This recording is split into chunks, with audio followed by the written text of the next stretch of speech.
Duha ka mga lalaking nanggawat og motorsiklo na dakpan sa nagroving nga kapulisan dito sa barangay Tulho Fatima. Samtang PNP nanawagan sa mga tao nga magmatngon aron di mabiktima sa mga daotang elemento. Sayra nato ang detalye pinaagi ni ining report.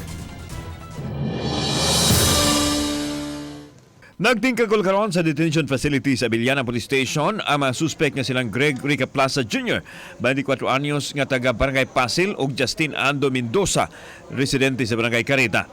Gipasanginlan silang miguyod og motorsiklo sa may Barangay Santa Cruz padung sa Barangay Tulho Fatima ug didto na sila nabantayan sa mga otoridad. Gipangayoan sila og mga dokumento apan wine napakita hinungdan nga gidakop.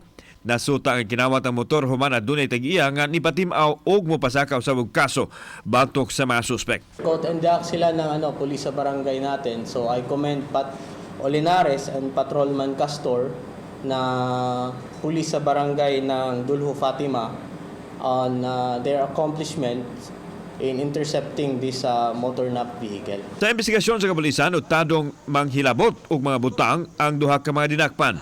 Wa sila mahatag og pamahayag dihang gikuhaan sa media.